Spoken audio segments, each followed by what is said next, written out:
안녕하세요. 저는 서울 아산병원 소아종양혈액과에서 근무하는 김혜리입니다. 오늘은 소아백혈병이 무엇인지, 어떻게 치료하는지, 그리고 조혈모세포 이식이란 어떤 치료인지를 환자분과 보호자분들이 이해하시기 쉽도록 말씀드리겠습니다. 아이가 백혈병이라는 진단을 받으면 너무나 막막하고 두려우실 텐데요. 오늘 이 영상이 조금이나마 도움이 되셨으면 합니다. 오늘 강의는 크게 5부분으로 나누어 진행하겠습니다. 먼저 소아백혈병이 무엇인지 알아보고 이어서 치료 방법, 조혈모세포 이식의 원리, 그리고 종류, 이식 과정과 합병증, 그리고 이식 후 생활과 장기 관리 순서로 설명드리겠습니다. 먼저 소아백혈병에 대해 이야기해 보겠습니다. 백혈병을 이해하려면 우리 혈액이 어떻게 구성되어 있는지부터 말씀드려야 하겠습니다. 우리 혈액 속에는 크게 3종류의 세포가 있습니다. 적혈구는 산소를 온몸에 전달하는 택배기사 역할을 합니다. 적혈구가 부족하면 창백해지고 숨이 차거나 피곤함을 느끼게 됩니다. 백혈구는 세균이나 바이러스와 싸우는 군인 역할을 합니다. 감소하게 되면 감기나 폐렴 같은 감염에 쉽게 걸릴 수 있습니다. 혈소판은 상처가 났을 때 피를 굳게 하는 반창고 역할을 합니다. 감소하면 코피가 자주 나거나 잇몸 출혈이 잘 멈추지 않을 수 있습니다. 그리고 이 모든 세포를 끊임없이 만들어내는 엄마 세포가 바로 조혈모세포입니다. 조혈모세포는 주로 엉덩이 뼈와 같은 큰 뼈의 안쪽에 골수라는 공간에 위치하며 매일 수천억 개에 달하는 혈액세포를 만들어냅니다. 스스로를 복제하면서 동시에 적혈구, 백혈구, 혈소판으로 분화하는 신비한 능력을 가지고 있습니다. 이 기능이 망가지면 빈혈이라든지 심각한 감염 또는 출혈이 발생해서 생명이 위태로워지기 때문에 조혈모세포는 생명 유지의 핵심이라고 할 수 있습니다. 백혈병은 이 조혈모세포가 정상적인 혈액세포로 자라지 못하고 미성숙한 암세포 상태에 멈춰서 무한히 복제되는 병입니다. 암세포들은 골수라는 혈액 공장을 점령해버리게 됩니다. 그러다 보니까 정상 적혈구나 백혈구 또는 혈소판이 만들어지지 못하는 상황이 됩니다. 또한 이렇게 진단 시점에는 이미 혈액을 타고 전신에 이런 암세포들이 퍼져 있는 상태가 대부분이기 때문에 수술로 떼어낼 수 있는 고형암과는 달리 진단과 동시에 입원해서 전신 항암 치료를 바로 시작하셔야 합니다. 소아백혈병은 소아암 전체의 약 30% 이상을 차지하는 어린이에서 가장 흔한 암입니다. 전국적으로 매년 약 350에서 400여 명의 아이들이 새로 진단을 받습니다. 무섭게 들리실 수도 있지만 좋은 소식도 있는데요. 가장 흔한 급성 림프모구 백혈병의 경우에는 최신 치료로 약 85에서 90% 이상의 완치율을 보이고 있습니다.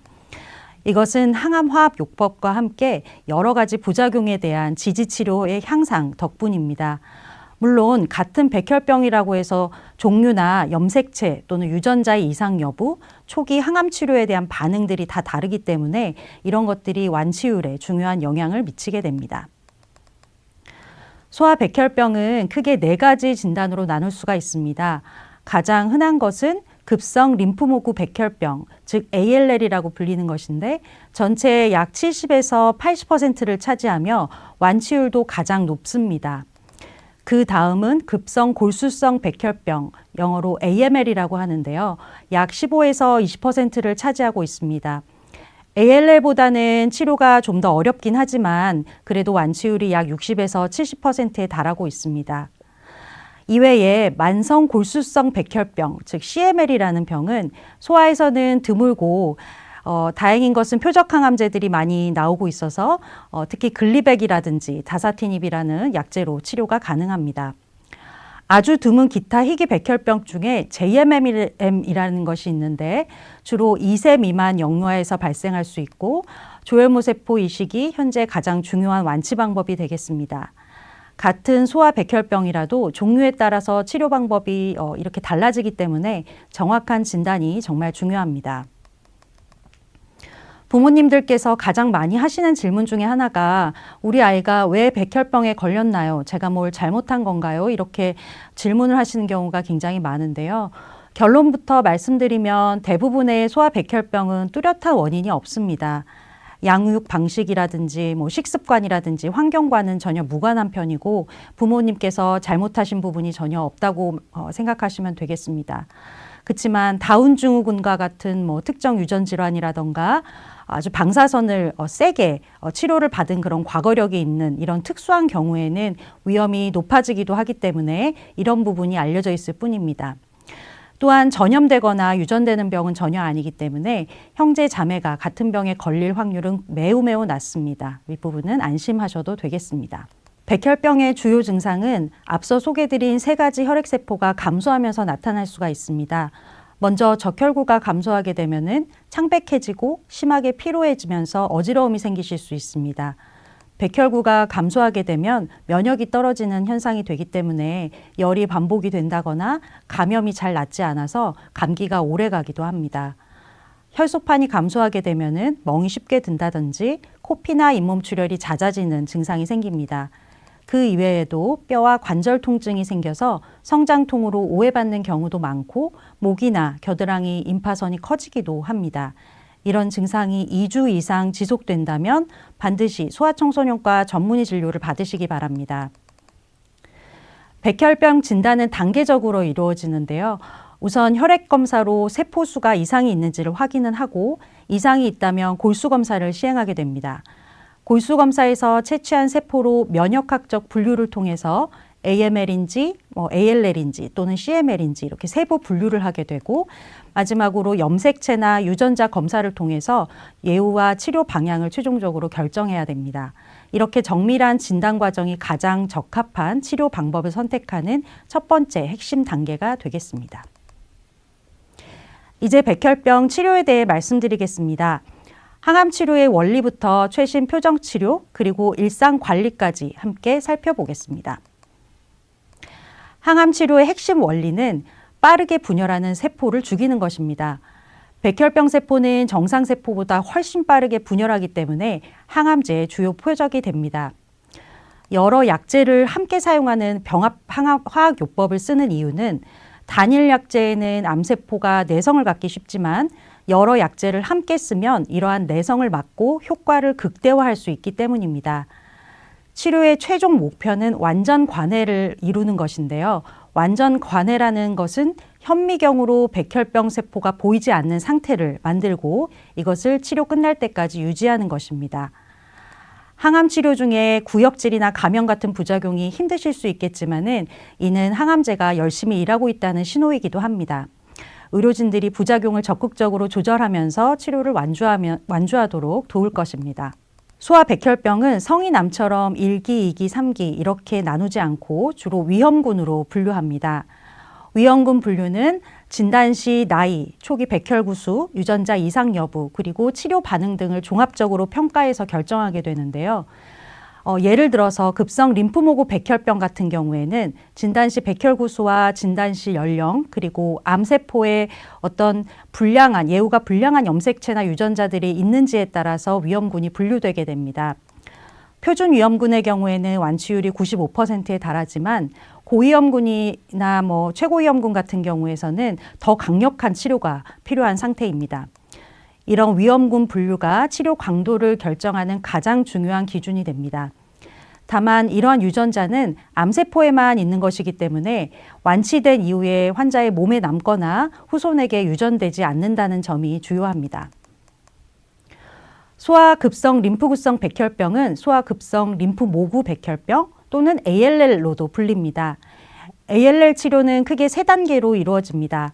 첫 번째는 관해 유도요법으로 약 4주에서 6주 정도 강력한 항암 치료를 통해서 백혈병 세포를 최대한 줄여서 완전 관해를 달성하는 단계입니다.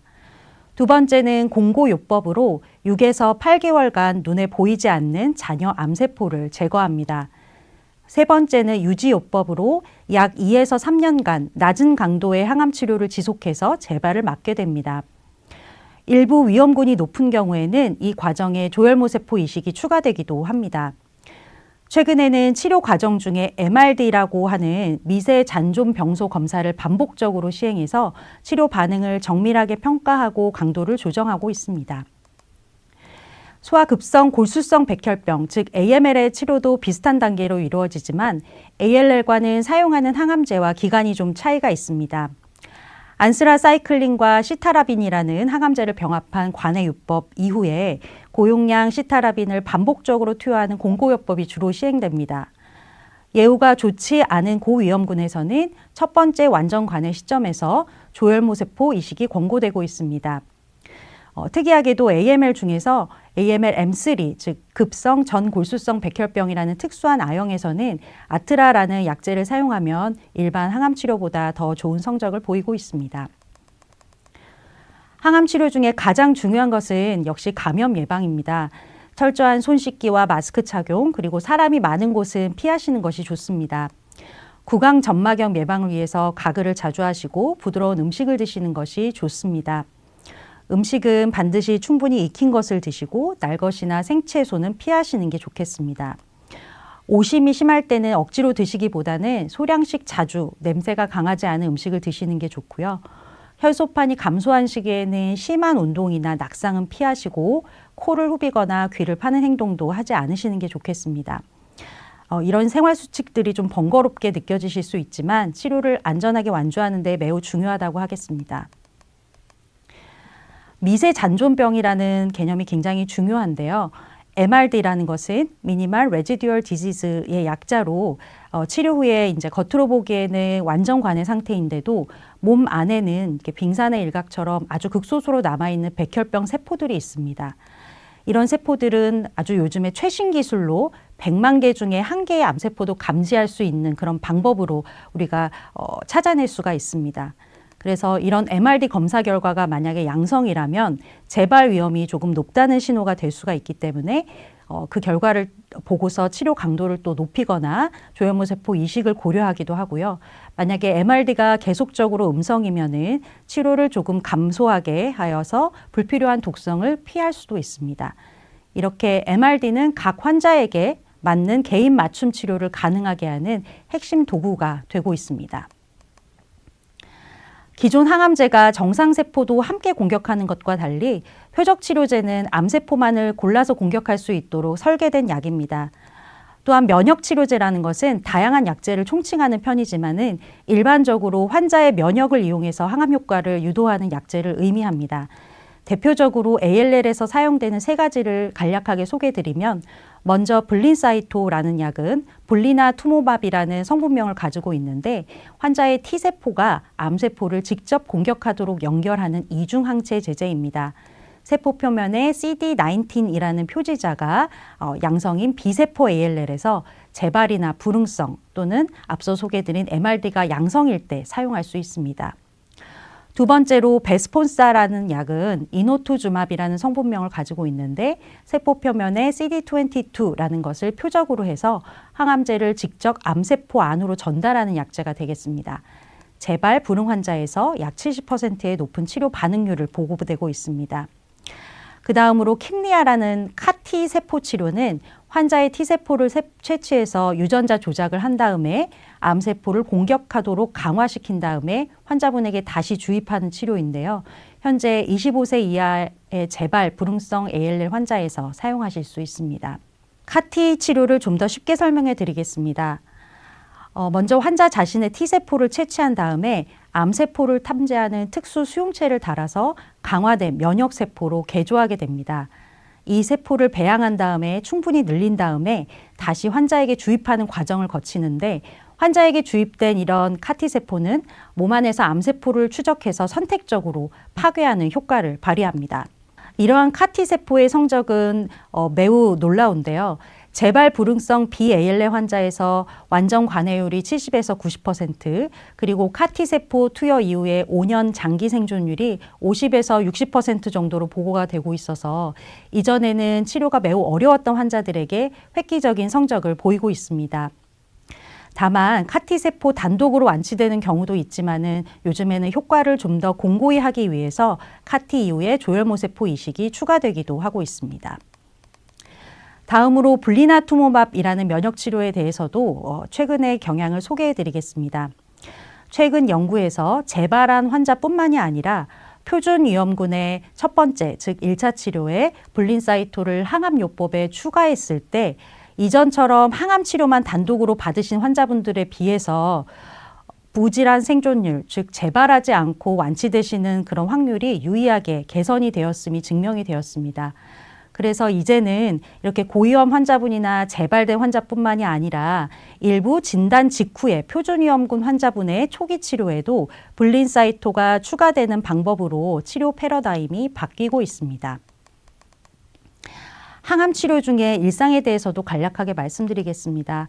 면역이 저하된 시기에는 완전히 익힌 음식만 드시고 충분한 단백질과 하루 1.5리터 이상의 수분 섭취가 중요합니다. 가벼운 실내 스트레칭이나 산책은 체력 유지에 도움이 되겠습니다. 무리하시지 않는 선에서 꾸준히 움직이시는 게 좋겠고요. 또 학교를 쉬어야 돼서 걱정이 많으시겠지만 요즘에는 병원 학교나 또는 화상 수업 등으로 학교 공백을 줄일 수가 있고 온라인으로 친구들과 소통을 유지하는 것도 아이의 정서에 큰 힘이 됩니다. 치료 과정의 두려움은 억누르지 마시고 가족 간의 대화나 놀이로 해소하시고 필요하면 전문 상담도 적극 이용하시는 게 좋겠습니다.